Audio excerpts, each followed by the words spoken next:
À présent, tout le monde le sait, Kurama est mort en se sacrifiant pour sauver ce qui lui était cher. Et il a dû laisser Naruto seul, privé de sa puissance, mais surtout de son compagnon de toujours. Et comme l'a dit Naruto dans les derniers épisodes, c'est comme s'il avait un vide en lui. Car jusqu'à présent, Naruto et Kurama ne s'étaient jamais quittés. Et au moment d'utiliser le mode Baryon, Naruto était convaincu qu'il allait mourir avec lui. Et c'est pour ça qu'il était brisé quand il a appris que Kurama allait mourir seul. Et ça l'avait rendu très triste. Mais notre Shirokage a décidé d'aller de l'avant pour faire honneur au sacrifice de Kurama. Mais maintenant, ce qui va nous intéresser aujourd'hui, c'est la puissance actuelle et future de Naruto. En perdant Kurama, c'est une évidence, il est devenu beaucoup moins fort. Et en inspectant son état, Sakura a dit qu'après avoir perdu Kurama en affrontant Ichiko Tsuki, Naruto n'a plus son chakra surhumain. Et du coup, il ne pourra plus produire des jutsu surpuissants comme auparavant. Et Kurama avait dit exactement la même chose avant de mourir. Comme quoi, une fois qu'il ne sera plus là, Naruto n'aura plus la même puissance. Et du coup, s'il ne fait pas attention lors de ses futurs combats, il mourra et rejoindra Kurama dans l'au-delà plus vite que prévu. Mais Naruto reste le personnage principal de l'œuvre d'origine, donc je le vois mal rester à ne rien faire, alors qu'il y aura de plus en plus de menaces qui vont s'attaquer aux habitants de Konoha. Et je préfère largement voir Naruto livrer un dernier combat et mourir que de rester à observer son fils se battre pour les protéger sans rien faire. Parce que là, vous avez dû le remarquer, mais Naruto n'est plus la personne qui protège les autres, mais il fait partie des personnes qui doivent être protégées. Et c'est ce que Boruto et Kawaki se sont dit. Maintenant, c'est à eux de protéger Naruto.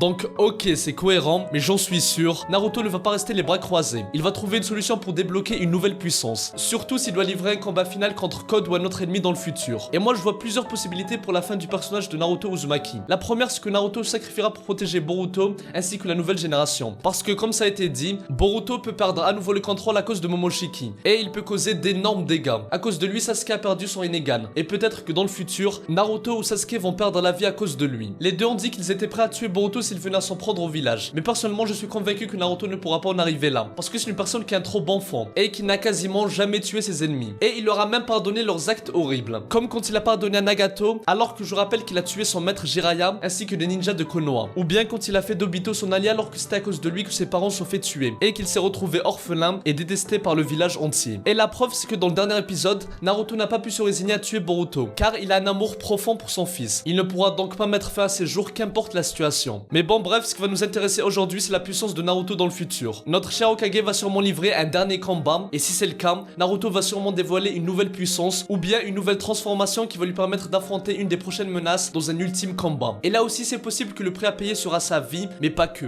Car une des possibilités, et ça va être le sujet du jour, c'est que Naruto s'allie une dernière fois avec tous les Biju qui donneront leur vie pour offrir une puissance monstrueuse à Naruto. C'est triste, mais c'est une des plus belles choses qui pourrait arriver. Parce qu'en l'aidant, ils rendront hommage à Kurama, leur ami défunt. Et ça sera un cadeau d'adieu à Naruto, le seul humain qui les a acceptés et qui les a traités comme des êtres vivants et pas comme des monstres. Salut tout le monde, c'est Abdou, j'espère que vous allez tous très bien. Vous l'avez compris, on va parler aujourd'hui de la future puissance de Naruto. Actuellement, il est devenu beaucoup plus faible et ça me fait mal de le dire, mais face à des personnages comme Code, il ne fera pas le poids. Amado l'a confirmé, si Naruto affronte Code, ça ne sera pas comme contre Delta ou Ishiki, la finalité du combat sera une mort certaine pour Naruto au vu de sa puissance actuelle. Je dirais même qu'il ne pourra même pas vaincre Code et se fera tuer, sauf s'il dévoile une nouvelle puissance ou bien une nouvelle transformation, et ça sera l'objectif du jour. On va parler du power-up que Naruto pourrait avoir prochainement. On commence juste après ma question de culture, citez-moi au moins 3 Jinchuriki. Bonne chance à tous et bon visionnage. Les amis, je vous rappelle très rapidement que j'ai créé une chaîne secondaire. Oui, j'avoue, ça tarde, mais avec les études c'est un peu compliqué, mais là c'est promis, la première vidéo sortira en octobre, donc foncez vous abonner pour le soutien. Le Twitter est aussi en description si vous voulez vous tenir au courant de l'actualité. Bref, let's go. On va d'abord parler de la puissance de Naruto dans Boruto avant la perte de Kurama, car beaucoup de personnes sous-estiment sa puissance et n'ont pas saisi plusieurs choses, notamment sur les pouvoirs que Naruto a eu à la fin de Naruto Shippuden, c'est-à-dire le mode ermite de Rikudo et le chakra de tous les Biju. D'abord rappelons rapidement de quoi il s'agit. Avec le pouvoir qui a été donné par Hagoromo Tsuki, Naruto a eu accès au mode ermite de Rikudo, un état avancé du mode ermite, augmentant ainsi ses aptitudes physiques et techniques. Il est devenu tellement puissant après ça qu'il pouvait esquiver des attaques qui se déplaçaient à la vitesse de la lumière, comme on l'a vu contre Madara. En fait, dans cet état, Naruto peut saisir la nature du chakra et ainsi comprendre toutes les choses universelles. Et je ne vous parle même pas de sa vitesse hors norme qui lui permettait d'échapper au ninjutsu d'espace-temps de Kaguya. La résistance de Naruto a aussi largement augmenté quand on voit qu'il a pu encaisser le Chidori de Sasuke par exemple. Bref, c'est le stade le plus puissant que Naruto ait atteint à l'époque. D'un autre côté, il y a le chakra des Biju. Comme vous le savez, durant durant la guerre, quand ils ont rencontré Naruto, ils ont su que c'était la personne dont avait parlé le Rikudo Sennin il y a longtemps. Ils ont eu la conviction qu'il était l'enfant de la prophétie. Le premier humain à les avoir acceptés,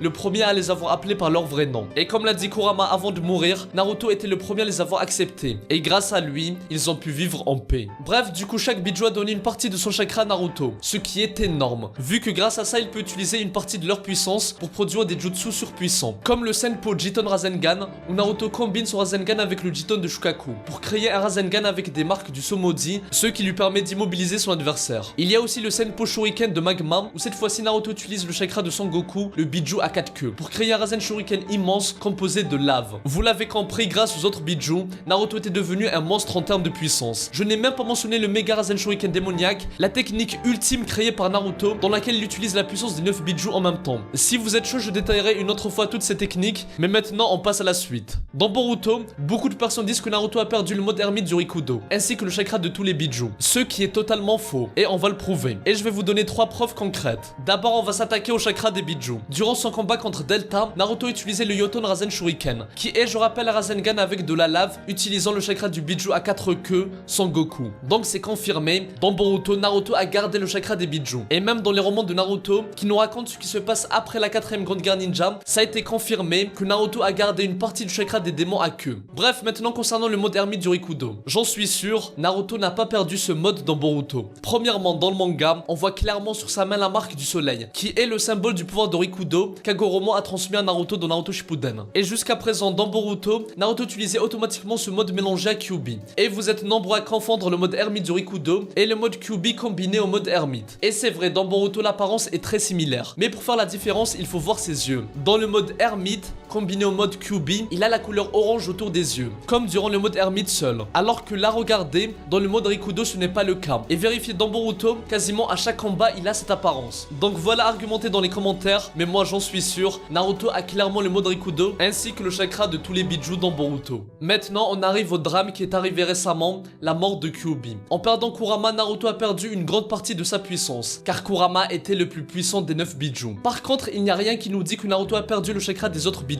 Au vu de ce qu'a dit Sakura après avoir analysé son état, c'est possible que Naruto a vraiment tout perdu. Et si c'est le cas, Naruto serait devenu beaucoup moins fort. Même si, bien entendu, ça reste un Uzumaki avec une quantité immense de chakra. Et ça sans parler des cellules d'Hashirama. Mais bon, ça sera le sujet d'une autre vidéo. Bref, pour le moment, il n'y a rien qui dit clairement que Naruto a perdu le chakra des autres Biju après la perte de Kurama. En plus de ça, on connaît le lien fort entre Naruto et tous les autres Biju qui le respectent énormément. Donc, il pourrait s'allier avec tous les autres Biju afin de débloquer une ultime transformation. Et là, je vais revenir sur le passage de la mort de Kurama. Quand il a quitté Naruto, on a vu tous les Biju rassemblés, car ils ont su que leur cher ami les avait quittés. Mais là, on peut l'interpréter de deux manières. Soit ça prouve que le lien entre les Biju et Naruto a été rompu, vu que c'était Kurama qui faisait le lien entre eux. Ou bien, et là je vais rentrer dans une supposition, Kurama leur a peut-être laissé un dernier message, qui est de prendre soin de Naruto après sa mort. Et j'en suis convaincu, si Naruto a besoin d'aide, c'est impossible que les Biju n'interviennent pas. Surtout que c'est grâce à Naruto qu'ils ont pu faire des siestes à volonté et manger de l'herbe biologique pendant 15 piges. Donc ils ont intérêt à se bouger. Et sérieusement, dans Boruto, mis à part Kurama, les Biju ne servent à rien. Sans parler de Shukaku qui passe du monstre Tanuki craint par le monde entier à un simple jouet pour gosses. Franchement, il faut vraiment qu'il se rattrape en saluant Naruto. Et les amis, si ça arrive, c'est triste, mais je pense que ça sera la fin pour eux. Parce qu'en ce moment, vous l'avez remarqué, il y a de plus en plus de menaces qui dépassent largement le niveau d'un Biju comme on le voit avec les Otsutsuki. Je rappelle que Momoshiki a humilié Hachibi et Shukaku a dû fuir contre Urashiki. Donc les Biju seuls seront de plus en plus faibles face aux futurs ennemis. Donc il faut qu'ils s'allient pour se battre une dernière fois aux côtés des shinobi. Et là, même sans Kurama, si les Biju donnent toute leur puissance à Naruto, il pourra débloquer un mode qui est encore plus puissant que le mode Baryon de Kurama. Vu que là, ils pourront probablement faire un mode Baryon à 8 ou un truc du genre. Et ça marquera la fin des démons à queue, qui auront donné leur vie pour l'enfant de la prophétie qui les avait acceptés. Et là, ça sera peut-être aussi la fin pour Naruto. Naruto est de moins en moins mis en avant pour mettre en valeur la nouvelle génération. Et je le répète, mais Boruto du futur nous a prévenus. Ceci est son histoire et non l'histoire de son père. Mais ce dernier aura une importance au début et c'est ce qui est en train de se passer. Mais ça ne va malheureusement pas durer. Naruto va bientôt quitter le devant de la scène et si jamais il venait à mourir, ça sera en tant qu'héros. Et si les Biju se sacrifient, ça sera une des plus belles symboliques de l'anime. Parce que les Biju qui étaient détestés et craints par le monde shinobi vont finalement mourir pour les protéger. Exactement comme l'a fait Kurama contre Ishiki. Et pour moi, il n'y a pas de meilleure finalité pour eux. Surtout si c'est pour aider Naruto dans un ultime combat. Et de toute façon, j'en suis sûr, un jour ou l'autre, les Biju vont passer à l'action et personne ne sera prêt. Ça sera soit pour aider Naruto Naruto, soit Boruto ou Himawari.